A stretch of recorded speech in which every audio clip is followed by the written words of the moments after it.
Hum, hum. Salut, salut, salut, j'espère que tu vas bien. Alors aujourd'hui, je te parle rapidement, je suis pas dans mon espace habituel. Je profite du fait d'être à l'extérieur pour te faire une vidéo. Je suis en train de laver mon linge.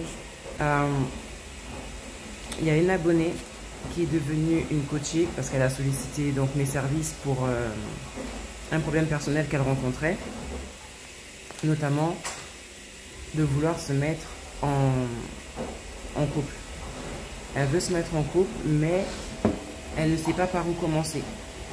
Donc, on a commencé les questions de base. J'ai cherché à connaître les raisons pour lesquelles elle voulait se remettre en couple. Et au fur et à mesure que je suis en train de lui poser les questions, j'étais en train de me rendre compte que,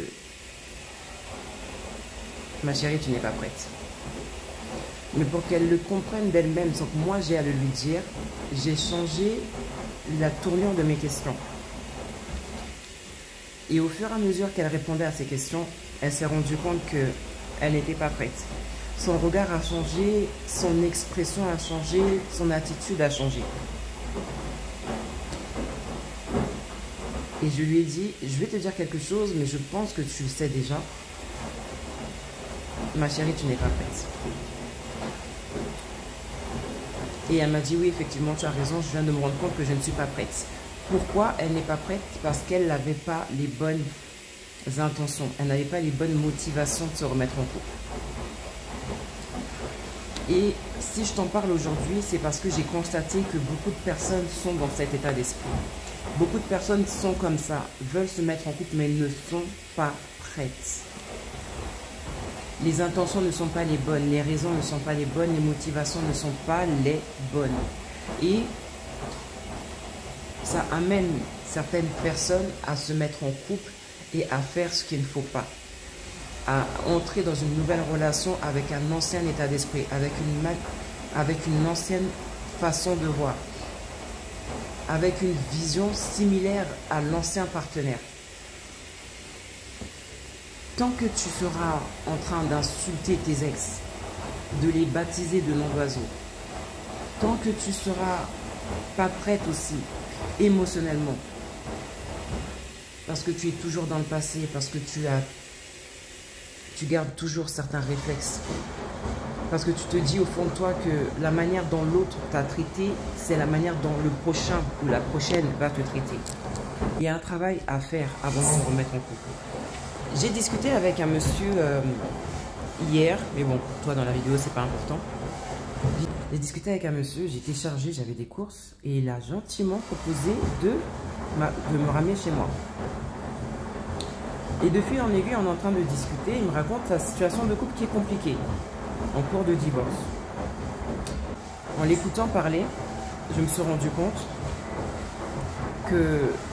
qu'il s'était mis en couple, du moins, il s'était mis en couple au pluriel. Donc le couple s'était mis en couple, s'était mis ensemble avec des mauvaises intentions. Sur la base des émotions, sur la base des sentiments, sur la base des papillons dans le ventre. D'accord? Pour que 4 ans après, il y ait une demande de divorce et un enfant. Lui-même l'a dit, lui-même a reconnu que oui, effectivement, on s'est mis ensemble sans se connaître vraiment, sans chercher à vraiment se projeter, sans vraiment voir plus loin que sur le moment présent. Donc, c'est là que le bas blesse pour certaines personnes. Vouloir se mettre en couple sans certaines bases amène parfois à la séparation, à l'échec du couple, à tomber sur la mauvaise personne, et voilà, et voilà, et voilà. Je te dis pas ça pour juste exposer la vie de la personne. Je te dis pas ça pour ça. Je te dis ça parce qu'il faut que tu saches comment, à la base, il est préférable de rentrer dans une nouvelle relation. Il faut une certaine préparation et il faut une certaine connaissance. Préparation personnelle, connaissance personnelle aussi. Tu vois? Parce qu'aujourd'hui, la femme du monsieur en question, elle savait certains défauts et une situation compliquée du monsieur. Au début, elle a dit oui. Mais aujourd'hui, 4 ans, 5 ans après, elle commence à dire non. Ça va me compliquer la vie. ça va pas m'arranger. Pourtant, en rentrant dans la relation, tu savais que la personne était dans une situation compliquée. Mais maintenant, tu te réveilles et maintenant que les papillons dans le ventre sont passés, c'est là que tu commences à voir clair. Quand on dit que les sentiments mentent, c'est pas faux. C'est pas faux. Pour en revenir à la coachée, aujourd'hui, on est en train de faire un travail pour qu'elle se connaisse, qu'elle sache où elle va. On a mis certaines choses en place, des introspections à faire, des questions à se poser, des exercices pour qu'elle puisse voir vrai. Parce que des fois, on ne voit pas vrai.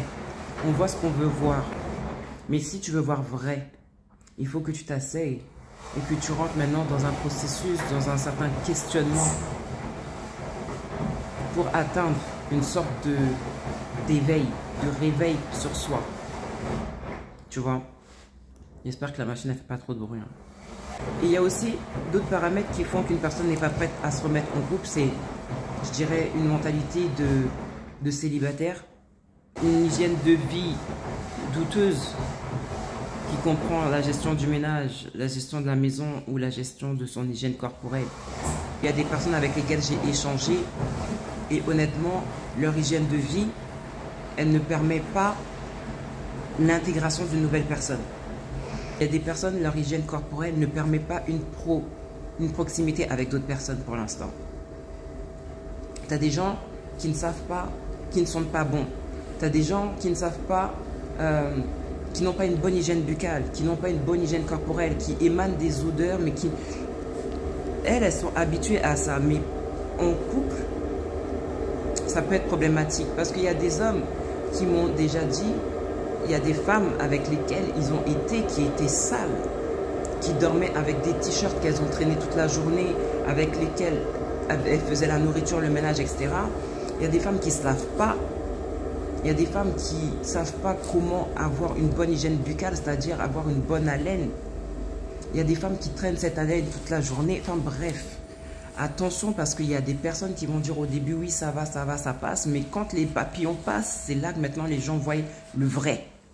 Il y a ça, il y a le fait des fois de ne pas être stable financièrement parce que tu ne travailles pas régulièrement, parce que tu n'es pas autonome dans le sens où tu ne peux pas forcément payer un resto, tu ne peux pas forcément participer à des activités, tu vois, financièrement, tu ne peux pas répondre aux conditions que la vie peut être amenée à te poser, aux situations que la vie peut être amenée à te poser, parce que tu n'as pas les fonds.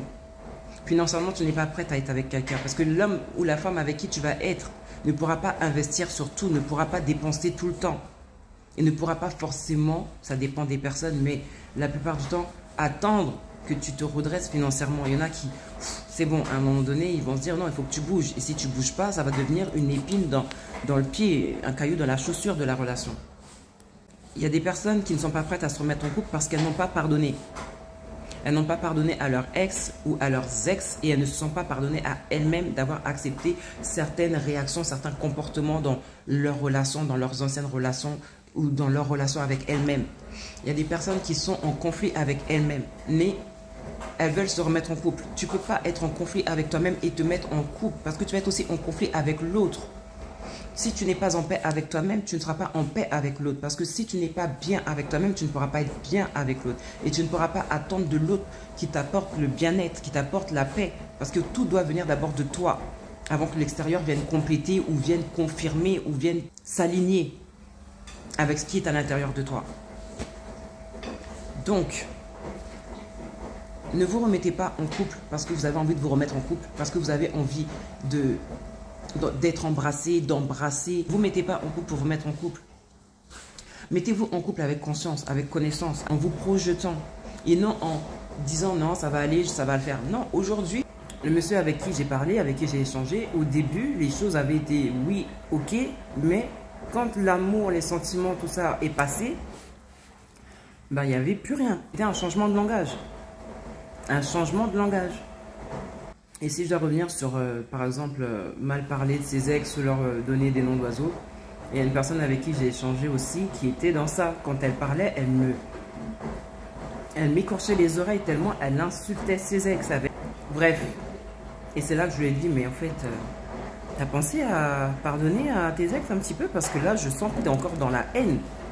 Je sens que t'es encore en colère.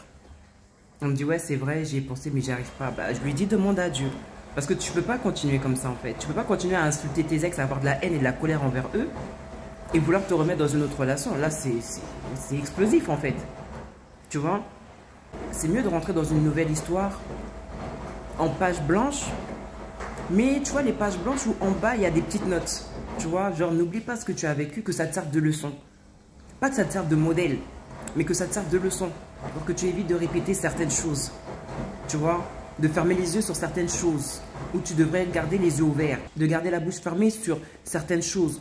Là où tu devrais ouvrir la bouche pour dire non, ça va pas, faut que ça s'arrête. Ça va pas, je veux pas que ça se répète. Tu vois? Rentre dans une nouvelle relation en conscience.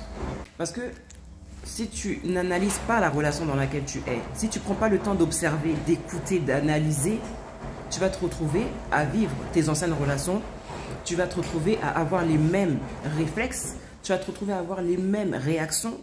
Et des fois, la personne avec laquelle tu es, elle est bien. Mais comme tu traînes encore les sacs de ton passé avec toi,